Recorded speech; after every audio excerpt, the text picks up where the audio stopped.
CTS 두란노 성경교실 가족 여러분, 안녕하세요. 안녕하세요. 김정준 목사와 함께하는 갈라디아서 강의 6번째 시간입니다.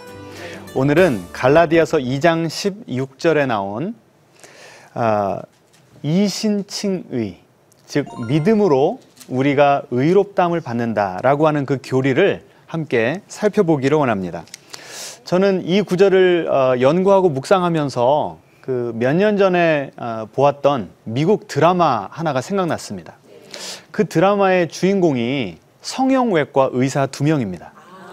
그런데 그 환자들이 올 때마다 똑같은 질문을 합니다. Tell us what you don't like about yourself. 우리에게 이 환자분 당신이 스스로를 볼 때 어디가 그렇게 마음에 안 들어서 왔는지 그 얘기를 좀 해주십시오 라고 하는 그 똑같은 질문을 던져요. 그러면 그 환자들이 고민하는 사람이 아무도 없습니다. 어디가 그렇게 마음에 안 드세요? 그러면 다다다다닥 이미 내가 잘 알고 있는 것이죠. 그러니까 내가 내 자신을 용납하고 더 사랑하기 위해서 나는 이런 부분이 좀 바뀌어야 된다라고 하는 것을 스스로 잘 자각하고 있었던 것입니다. 성경 인물 가운데 야곱이 있죠. 만약에 야곱이 그 성형외과 의사들을 찾아가서 그 의사들이 똑같은 질문을 던졌다고 한다면 어디가 그렇게 마음에 안 드셔서 오셨습니까? 라고 했으면 제가 생각하기에는 야곱이 이렇게 답했을 것 같아요. 저를 에서처럼 만들어주세요. 여러분 그 스토리 아시죠? 아버지가 누구였습니까? 이삭이었죠.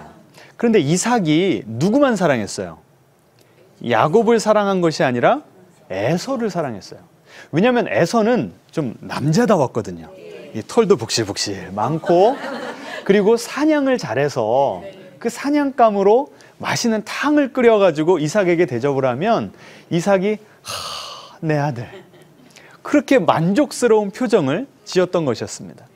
그런데 야곱을 보면요, 야곱은 항상 자기 엄마 품에서 있었어요. 그러니까 엄마 치맛자락을 붙잡고 주로 다니던 장소, 주로 있던 장소가 어머니의 부엌이었던 것입니다. 마마보이였어요. 그러니까 이 아버지 이삭이 야곱을 볼 때마다 못난 놈 하는 거예요. 그래서 야곱은 아버지가 에서에게 주셨던 그 사랑의 눈빛, 참 너는 내 자랑스러운 아들이다 라고 하는 그 표정을 한 번도 자기에게 지어준 적이 없기 때문에 마음에 큰 상처를 받았던 그런 사람이었습니다. 그래서 이 야곱은 마음 가운데 이런 그 생각이 자리 잡고 있었던 것 같아요. 내가 정말 사랑받으려면, 내가 온전해지려면 누구처럼 돼야 된다? 에서처럼 돼야 된다. 오늘 우리가 이 의롭게 된다라고 하는 개념을 배우는데요, 그 야곱을 생각하시면 될 것 같습니다. 이 의롭다라고 하는 것은 이 교리하니까 왠지 좀 추상적이고 좀 어렵게 느껴지지만 이 야곱이 찾고 있었던 것, 추구하던 것이 바로 의로움이었습니다. 아버지가 나에게 너는 내 자랑스러운 아들이야 라고 말 한마디 해주는 것, 그 눈빛으로 사랑을 전해주는 것, 그것이 바로 이 야곱에게는 의롭다 하심을 받는다는 거예요. 자, 이렇게 보면 우리 모두는요 다 의롭다 하심을 얻기 위해서 열심히 노력하는 사람들입니다. 자, 우리 어린 자녀들이요, 이 부모님 앞에서 뭐 하죠? 재롱을 떨죠. 그게 어떤 메시지를 전해주는 겁니까? 엄마, 아빠, 내가 얼마나 사랑스러운지 봐주시고 칭찬해 주세요. 이거잖아요. 그런데 그 자식을 놔두고 야, 옆으로 비켜 TV 좀 보게. 이러면 자식이 큰 거절감과 상처를 받는 것이죠. 그러니까 그 어린 아이였을 때부터 우리는 무엇을 추구한다고요? 의롭게 되는 것을 추구한다고요. 학교에 가면 또 무엇을 추구합니까? 열심히 공부해서 학점 잘 받고 또 좋은 대학 들어가는 것으로 나의 의로움을 찾는 거예요. 그리고 또 이제 청년이 돼서는 스펙을 잘 쌓아가지고 좋은 회사에 입사하는 것. 그것을 위해서 우리가 또 그렇게 열심히 살지 않습니까? 또 회사에 들어가면 또 어떤 관문이 기다리고 있습니까? 선남선녀가 좋은 조건을 맞춰서 그 상대방에게 나와 결혼해 주시겠습니까? 할 때 그래요, 예스 하는 것이 바로 당신은 나에게 의로운 존재입니다 라고 선포해 준다는 거예요. 자, 이렇게 보면 의롭다 하는 것, 의롭다 하심을 받는다는 것, 이것이 멀리 떨어진 추상적인 개념입니까? 아니면 우리가 매일매일 경험하는 겁니까? 매일매일 경험하는. 그렇죠. 자, 그러면 이 의로움에 대한 또 한 가지 특징은 무엇이냐면 내가 나 스스로를 의롭다 할 수는 없다는 거예요. 만약에 그게 가능했다면 야곱은 고민할 필요가 없었죠. 그런데 그 야곱은 누구만이 자기를 의롭다 할 수 있다고 믿었습니까? 아버지 이삭만이 자기를 나는 귀한 존재구나 라고 느낄 수 있는 그런 힘이 있는, 그런 권위가 있는 존재라고 믿었던 것입니다. 자, 그래서 의롭다 한다는 것은 무엇이냐면, 내가 의롭다함을 받는다라고 하는 것은 무슨 뜻이냐면, 내가 중요하게 생각하는 사람이 나를 보고 그래, 합격, 오케이 이렇게 선포해 주는 것, 이게 바로 의롭다 하심을 받는다는 거예요. 자, 그러면 우리 모두는 의로움을 추구하고 있는데, 그리고 우리가 정말 잘 보여야 될 대상, 나를 보고 나를 사랑해 주시고 나를 인정해 줄 그 대상에게 여러 가지 조건들을 가지고 가서 나를 좀 의롭다고 해주세요 하는 것이 우리의 매일의 삶 아닙니까? 그러면 궁극적으로 우리를 보시고 너는 의롭다라고 선포해 주실 수 있는 분이 누구십니까? 하나님이죠. 하나님. 다른 어느 누가 나를 거절하고 나를 무시한다고 할지라도 그 하나님만 나를 보시고 너는 괜찮어, 내가 너를 사랑해, 나는 너를 자랑스럽게 생각해 하면은 게임 끝이라는 거예요. 그러면 우리 인생에 있어서 가장 중요한 질문은 무엇이냐면, 어떻게 해야 하나님께 의롭다함을 받을 수가 있는가? 이 질문이라는 것입니다.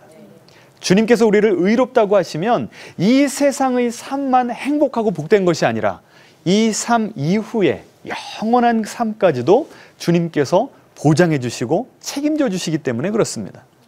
자, 그럼 이제 다시 질문을 던져보죠. 어떻게 하면 우리가 하나님께 의롭다함을 얻을 수가 있을까요? 우리의 영원을 결정짓는 이 너무나 중요한 질문을 사도 바울은 이 답을 하고 있는데요. 먼저 정답을 주는 것이 아니라 오답, 잘못된 답을 우리에게 먼저 줍니다. 자, 우리 한번 같이 읽어볼까요? 사람이 의롭게 되는 것은 율법의 행위로 말미암음이 아니요. 자, 여기 또 어려운 표현이 하나가 나왔습니다. 율법의 행위. 율법의 행위라는 것은 무엇이냐면, 율법에서 지키라고 하는 것을 지키면 그게 율법의 행위예요. 율법에서 하지 말아라 라고 하는 것 안 하면 그게 율법의 행위인 거예요. 율법에서 먹지 말라는 거 먹지 말고 먹으라는 거 먹고 하라는 거 하면 율법의 행위를 다 채우는 것입니다. 자, 우리는 보통 생각하기에 하나님은 거룩하시잖아요. 만왕의 왕이시고 온 우주 만물을 지으신 분이 우리를 보시고 너 합격하려면 그 하나님께서 세워놓으신 기준이 높겠어요, 낮겠어요? 한도 끝도 없이 높지 않겠습니까? 그러면 누가 그 기준에 도달할 수가 있겠냔 말이에요. 그래서 우리는 그 본능적으로 그 거룩하신 하나님에게 옳다 하심을 받기 위해서 우리가 열심히 노력을 합니다. 왜냐하면 하나님 말고 이 세상의 다른 이들에게 우리가 의롭다함을 받기 위해서는 우리의 노력이 필요하거든요. 아무리 부모님이 자식을 사랑한다고 해도 자식이 성적도 더 잘 받아오고, 그렇죠?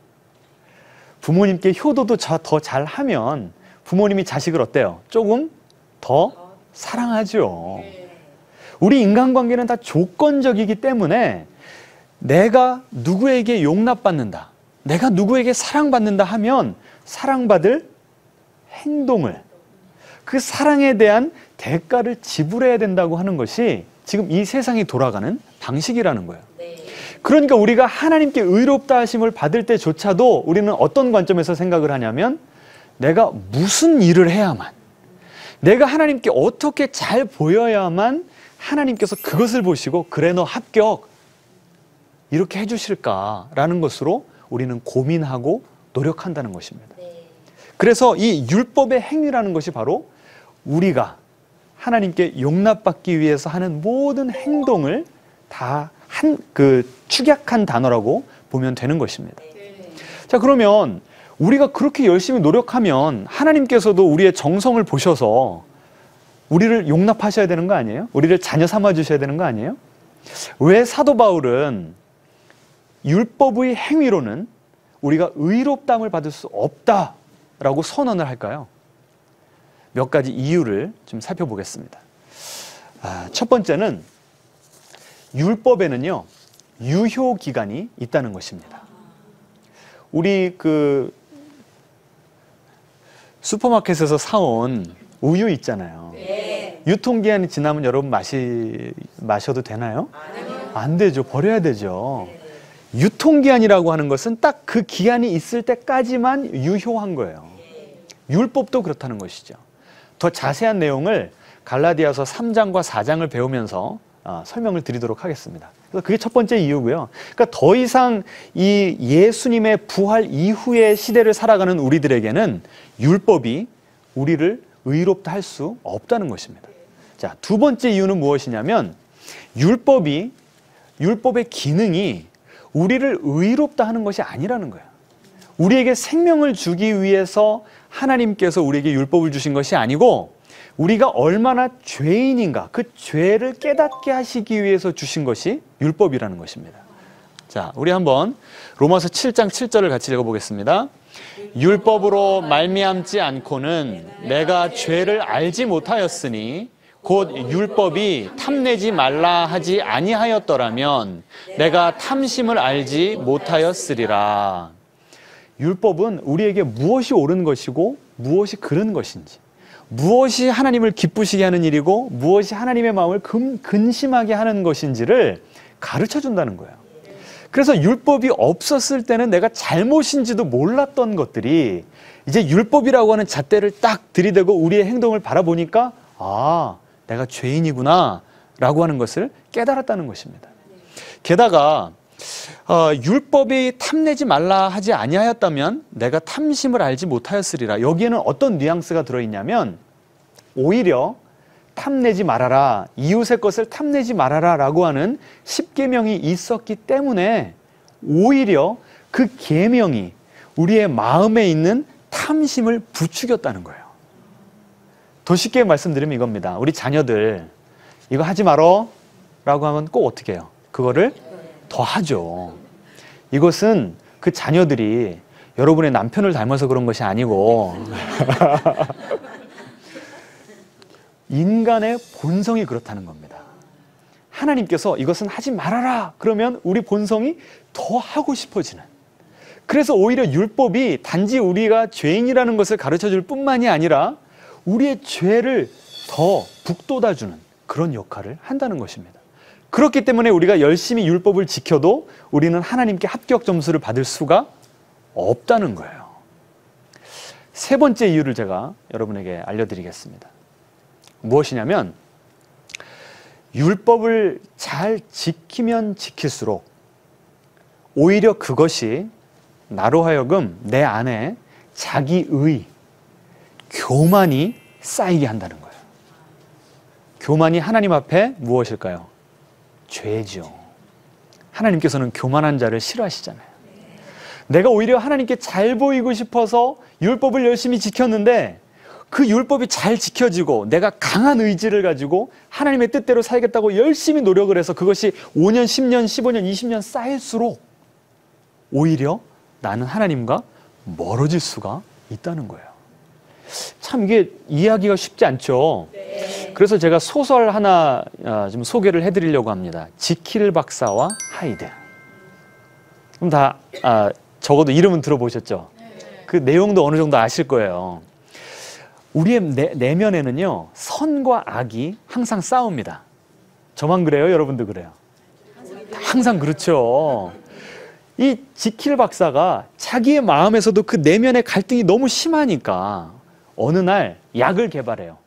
무슨 약이냐면 딱 먹었을 때 내 마음에 있는 선과 악이 완전히 분리가 되어버리는, 그래서 선은 지킬 박사에게 그리고 악은 하이드 씨에게 나타나도록 완전히 둘을 나눠버렸습니다. 그랬더니 자유함을 느꼈다고 그랬어요. 왜냐하면 선한 지킬 박사가 볼 때는 항상 이 더럽고 악한 욕망이 끓어오르는 이 하이드 때문에 양심의 가책이 있어서 괴로운 거거든요. 하이드의 입장에서 봤을 때는 어때요? 저 지킬 박사가 항상 내가 하고 싶은 그 욕망을 저지를 해버리니까 또 답답한 거예요. 그러다 둘이 분리가 돼버리니까 이제는 각자의 길을 걸어가니까 자유했다는 거죠. 자, 그런데 매일 이제 그 약을 먹고서 지킬 박사가 하이드로 변하는데 그 다음날 아침이 되어보면 뉴스에 누가 살해됐다는 이야기가 나옵니다. 그럼 그 살해를 누가 저지른 거예요? 하이드가. 점점점 악한 일을 저지르는 그 정도와 횟수가 더 커지더라는 것입니다. 그래서 지킬 박사가 양심의 가책을 받기 시작해요. 저 하이드 때문에 많은 무고한 생명이 저렇게 희생이 되었다면 내가 무엇이라도 해야 되지 않을까. 그 죄책감 때문에 이 지킬 박사는요, 자선 사업을 하기를 시작합니다. 자기가 가진 그 재산을요, 팔아가지고 가난한 자들에게 나누어 주는 거예요. 하여튼 하나님의 법, 내가 하나님 앞에서 성실하게 살고 남들을 사랑하고 섬기려고 하는 그런 거룩한 모습을 살려고 애를 쓰는 거예요. 그런데 우리가 이 이야기를 들으면 이렇게 생각합니다. 지킬 박사는 완전하게 선한 사람이고 하이드 씨는 완전히 악한 사람이다. 그런데 이야기가 트위스트가 돼요. 반전이 있어요. 이 지킬 박사가 선한 일을 많이 하고 난 다음에 소설에 이제 이런 이야기가 나옵니다. 남들과 나를 비교해 보았다. 이웃의 어려움에 아랑곳하지 않고 건들거리면서 사는 그들과는 달리 자선 활동에 몰두하고 있는 나의 지금 상태에 대해서 미소가 떠올랐다. 자기 자신의 모습에 만족한 거죠. 그러나 이 자기 자랑에 잠기고 있는 찰나 갑자기 기분이 나빠지고 무서운 구역질과 심한 오한이 일어났다. 그리고는 어느새 자기의 모습이 지킬 박사가 아니라 뭘로 변해 있어요? 하이드로 변해 있는 것을 발견한 것입니다. 이 지킬 박사와 하이드라고 하는 소설을 쓴 분이 그 로버트 스티븐슨이라고 하는 분인데 이분의 외할아버지가요, 장로교 목사님이었습니다. 그분에게서 그 신앙과 또 이 세상을 바라보고 인간을 이해하는 그런 관점을 배운 거예요. 그러니까 우리 내면에 있는 지킬은 무조건 선하기만 하고 하이드는 무조건 악하기만 하다라고 하는 그런 아주 단순한 이해가 아니라 하나님의 일을 하면서도 자선 활동을 하면서도 그 기본 동기가 뭐였다는 거예요? 하이드가 했던 나쁜 일, 그것에 대한 양심의 가책을 좀 상쇄시키기 위해서 했던 것이 착한 일이었다는 거예요. 그리고 그렇게 착한 삶을 살고 내가 다른 사람들은 못하는 자선 사업을 하니까 나와 다른 사람들을 비교해 볼 때 내가 도덕적으로 우월하다는 그 우월감, 그 교만감에 빠져 있었다는 것입니다. 그렇게 보니까 하이드만 악한 것이 아니라 누구도 악해요? 지킬도 악하다는 거예요. 그러니까 지킬 박사는 자기 자신의 선함 때문에 오히려 그 마음의 악함을 잘 포장했을 뿐이지 그 지킬 박사의 마음에도 악은 그대로 있었다는 겁니다. 자, 왜 우리가 율법을 열심히 지키고 다른 사람들은 좀 지키다 떨어져 나가요. 아유, 나는 이렇게 못하겠다. 나는 정말 죄인이야. 그러면서 십자가를 쉽게 붙들어요. 그런데 오히려 우리 가운데는 정말 법 없이도 사는 선량한 분들이 있어요. 주변에 그런 분들 좀 계시죠? 오히려 이런 분들이 예수님 제대로 믿기가 힘들어요. 복음을 받아들이기가 힘들어요. 왜 그래요? 나의 의 때문에. 내가 죄를 안 저지르면 예수님의 십자가도 필요가 없는 것이거든요. 나는 죄인이 아니니까요. 그래서 이렇게 그 자기의 의 때문에 율법을 잘 지키면 지킬수록 오히려 그 율법을 잘 지키는 것이 나로 하여금 하나님으로부터 멀어지게 해서 하나님이 우리를 보시고 합격하실 수가 없다는 겁니다. 이제 이해하시겠죠? 그러니까 왜 사도 바울이 율법의 행위로는 우리가 의롭다 하심을 받을 수 없다라고 하는지 이제 좀 이해가 되시죠? 자, 그러면 어떻게 해야 우리가 의롭다 하심을 받는가? 사도 바울이 이렇게 써놨습니다. 오직 예수 그리스도를 믿음으로 말미암은 줄 알므로. 자, 우리가 어떻게 하면 하나님 앞에 의롭다 하심을 받을 수 있대요? 예수 그리스도를 믿음으로. 자, 이 구절이 너무너무나 중요한데요. 어떤 분들은 이 그리스도라고 하는 파트가 있고 믿음이라고 하는 파트가 있는데 어디를 더 강조할까요? 많은 크리스찬들이 믿음을 강조합니다. 그러니까 내가 하나님 앞에서 선한 행실을 할 거냐, 아니면 그 선한 행실과 대비되는 개념으로 내가 예수님을 열심히 굳세게 믿을 것이냐, 이 두 개를 대조합니다. 그런데 자칫 잘못하면 내가 열심히 그 율법을 행하는 것과 비슷하게, 그 비슷한 다이내믹으로 내가 예수님을 열심히 믿는 것이 하나의 공로가 될 수도 있다는 거예요. 그러니까 내가 이렇게 흔들리지 않고 굳세게 주님을 믿으니까 주님이 나를 인정해 달라는 겁니다. 그것조차 또 하나의 율법의 행위가 될 수가 있는 거예요. 그래서 우리는 이런 구절을 읽을 때 먼저 어디다 강조점을 둬야 될까요? 그리스도에 강조점을 둬야 될까요? 믿음에다 강조점을 둬야 될까요? 그리스도라는 거예요. 예수님께서 우리의 의가 되어주시기 때문에, 그 예수님 때문에 우리는 의롭다 하심을 받는다는 것입니다. 자, 이게 무슨 뜻인지 이제 제가 좀 더 설명을 해드리겠습니다. 예수님의 이 땅에서의 삶을 잘 요약한 구절이 한 구절이 있습니다. 우리 요한복음 한번 같이 읽어보실까요? 예수께서 이르시되 나의 양식은 나를 보내신 이의 뜻을 행하며 그의 일을 온전히 이루는 이것이라.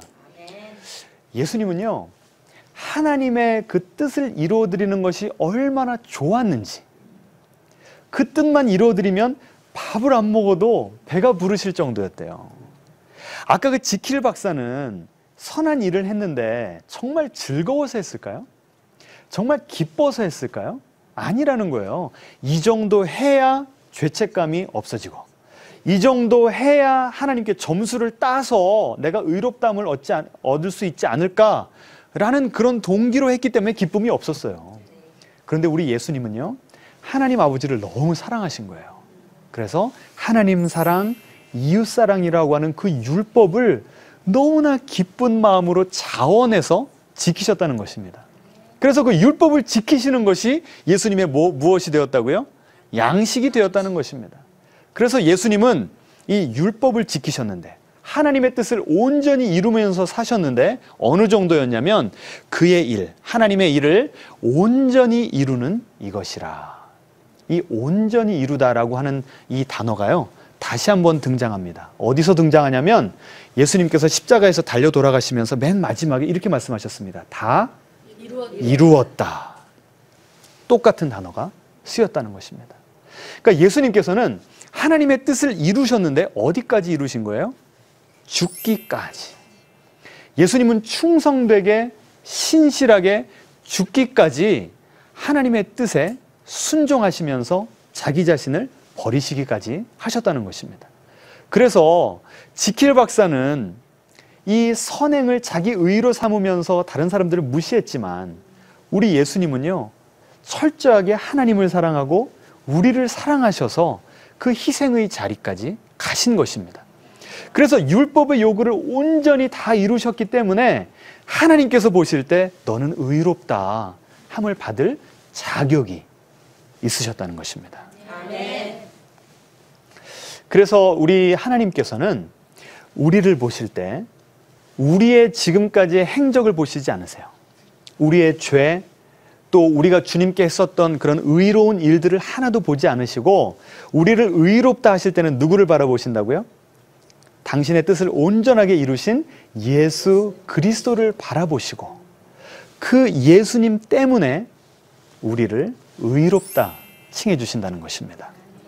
자, 그렇다면 이 놀라운 은혜가 어떻게 하면 우리의 것이 되는가? 이제 아까 우리가 살펴봤던 이 갈라디아서 2장 16절에 다시 보시면 가장 먼저는 우리가 이 구절을 읽을 때 초점을 어디다 둬야 된다고 그랬어요? 예수 그리스도. 그분이 이루신 하나님에 대한 순종. 그렇죠? 그리고 그분이 순종하셨기 때문에 우리의 구원을 완성하셨고, 그분 때문에 하나님께서 우리를 의롭다 칭하신다고 그랬잖아요. 그러면 그 의로움이 우리의 것이 어떻게 될 수 있냐면 바로 믿음으로 가능하다는 것입니다. 이때 이 믿음이라는 건 무슨 뜻이냐면, 한번 손을 좀 내뻗어 보실까요? 예수님을 붙잡는 것. 이게 믿음이에요. 예수님께서 믿음이라고 하는 선물을 주실 때 다시 한번 손을 이렇게 보실까요? 주님 감사합니다. 그 선물을 받는 그 손이 바로 믿음이라는 것입니다. 자, 이제 저를 보세요. 그 믿음이 구원을 만들어내는 것이 아닙니다. 믿음이 우리로 하여금 의롭게 하는 것이 아니에요. 믿음은 단지 도구라는 것입니다. 하지만 그 도구라도 없으면 그 선물을 받을 수 있어요, 없어요? 없다는 것입니다. 그 신명기 28장에 보시면 모세가 이제 그 가나안으로 들어가는 그 출애굽 2세대들에게 설교하는 내용이 나옵니다. 너희들이 하나님의 말씀에 순종하면 이런 좋은 축복을 받을 것이다. 들어가도 복을 받고 나가도 복을 받고, 우리 어르신들 그 대표 기도 때 하시는 좋은 축복의 내용들이 다 신명기 28장에 들어가 있어요. 그런데 너희들이 하나님의 말씀에 불순종하면 이런 저주를 받을 것이다 라고 하는 것이, 축복과 저주가 아주 그냥 비교대조되어서 나온 장이 바로 신명기 28장입니다. 자, 그렇게 따지면 우리 예수님이 하나님께 온전히 순종하셨잖아요. 네. 그러면 그 순종의 대가로 신명기 28장을 따르면 그 대가로 무엇을 받으셔야 맞습니까? 축복을 받으셔야죠. 그런데 우리 예수님은 십자가에서 대신 무엇을 받으셨어요? 저주를 받으신 거죠.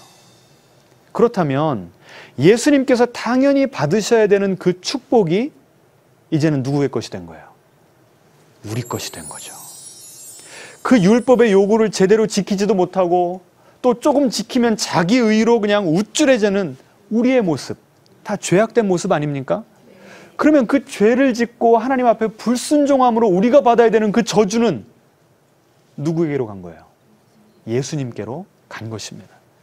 그래서 저는 이 복음의 그 기쁜 소식을 설명할 때 항상 하는 것이 있습니다.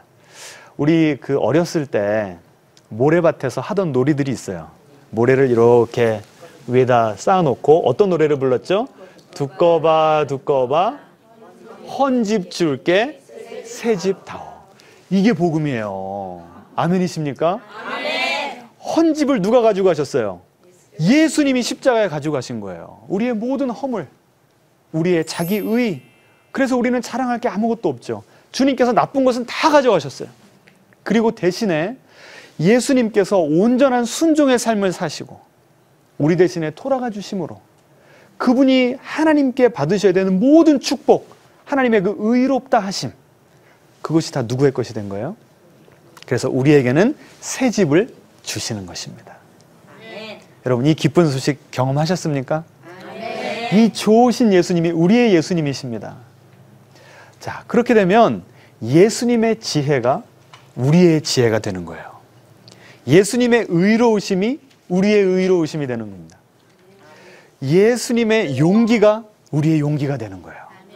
예수님의 거룩하심이 우리의 거룩함이 되는 것입니다. 이 놀라운 축복이 다 우리의 것이라니까요.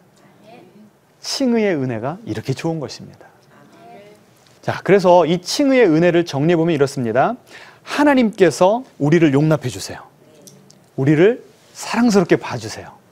그런데 그 근거가 우리에게 있어요, 없어요? 없죠. 그 근거는 누구에게 있습니까? 예수 그리스도에게 있다는 것입니다. 그리고 그 예수님과 우리와의 관계 때문에 하나님께서 우리를 바라보실 때 우리의 죄악된 과거, 우리의 자기 의의를 바라보시는 것이 아니라 누구를 바라보신다고요? 예수님을 바라보신다는 것입니다. 저는 이 놀라운 은혜를요, 결혼하고 체험했습니다. 결혼하고 나서 얼마 안 돼서 그 장인 장모님 모시고 강원도로 여행을 간 적이 있어요. 저희 장모님이 참 저를 예뻐해 주시더라고요. 사위 사랑은 장모라고 하는 그 표현이 있듯이 장모님이 저를 그 김서방, 뭐 김전도사 이렇게 부르질 않으시고 정준하라고 불러주세요. 참 그 정감이 가고 좋더라고요. 그리고 이제 그 강원도 여행을 가서 이제 횟집에 갔습니다. 이제 회가 맛있는 회가 나왔어요.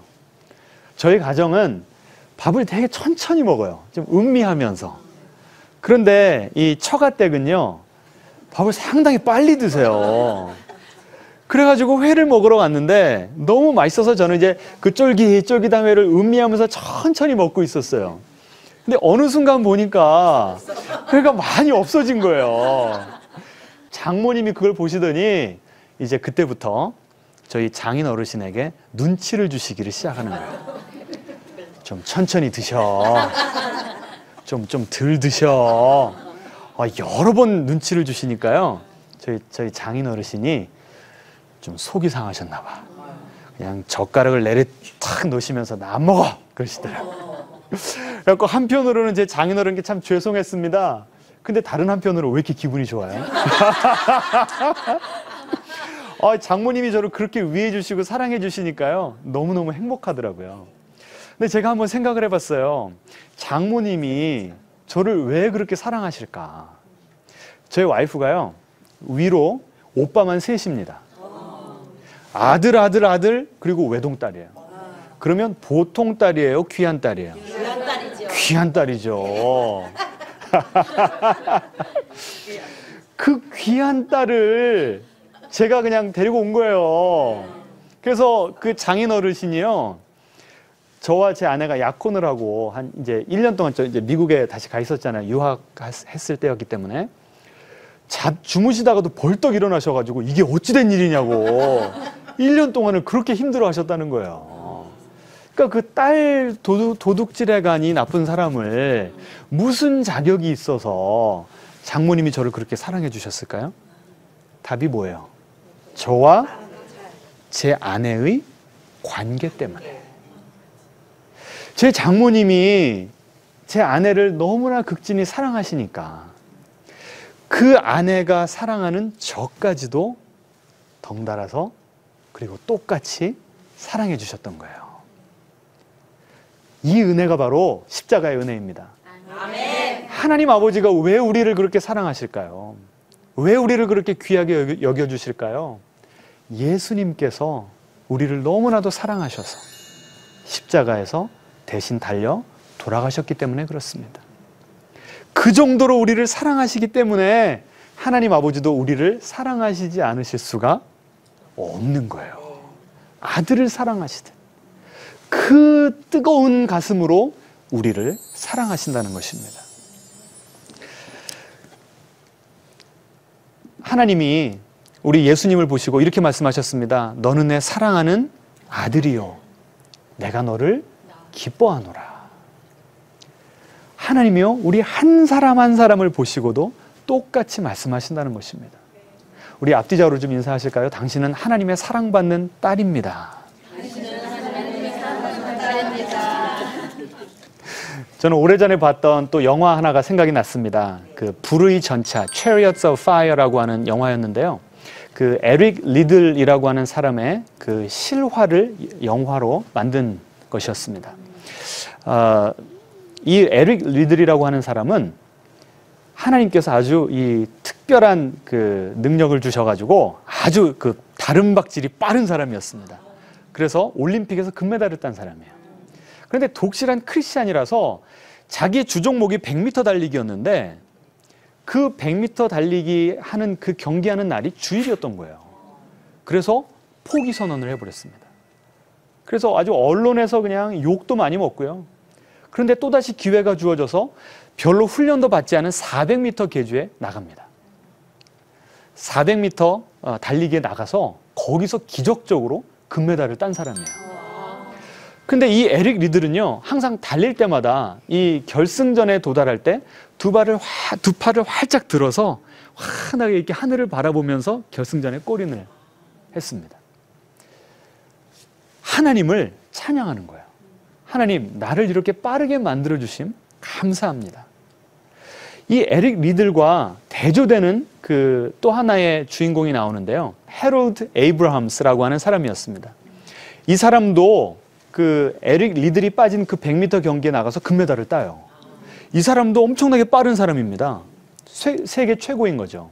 그런데 둘 다 금메달을 따고 둘 다 최고의 운동선수들인데 에릭 리들은요, 항상 감사하고 기쁘고 열정이 있어요. 그런데 이 해롤드 에이브람스라고 하는 이 인물은 금메달을 따고 나서도요, 얼마나 이 얼굴이 이 비참한지 영화에 그것이 적나라하게 나옵니다. 그리고 이런 유명한 대사를 했어요. 나는 내 자신이 의롭다고 할 수 있도록 내 스스로를 증명해 보일 수 있는 시간이 딱 10초 주어진 그런 외로운 사람이다. 이런 말을 했어요. 그 10초라는 게 뭘까요? 100m 달리기의 그 승부가 나는 시간이 바로 10초 아닙니까? 그러니까 나는 내 자신이 의롭다. 내 자신이 가치 있고 괜찮은 사람이고 사랑받을 만한 존재다라는 그 역임을 받으려면 내가 어떻게 해야 된다는 거예요? 금메달을 따서 내가 사랑받을 자격이 있다는 것을 증명해 보여야 된다는 거예요. 그러니까 살아가는 삶이 괴로웠을까요? 행복했을까요? 괴롭죠. 게다가 금메달을 땄으면 그 순간에는 좀 기뻐야 되는 거 아니에요? 그런데 또 걱정하고 또 얼굴이 막 이렇게 좀 속된 말로 구겨져 있는 거예요. 왜 그랬을까요? 그 다음 올림픽, 그 다음 경기가 또 기다리고 있기 때문에. 저는 그래서 그 영화에 에릭 리들과 해롤드 에이브람스라고 하는 이 인물 두 사람을 비교해 보면서 크리스찬으로서 우리는 어떤 모습으로 살아가야 될 것인가가 보이더라고요. 우리는 우리의 잘남을 떠나서, 우리가 잘나고 못남을 떠나서 하나님께서는 우리를 온전히 용납해 주셨어요. 우리를 귀한 아들이라고 삼아주셨고 딸 삼아주셨어요. 우리를 너무나 기뻐하신다고 그랬어요. 그러면 우리가 살아가는 모습은 해롤드처럼 살아가야 될까요? 아니면 에릭 리들처럼 살아가야 될까요?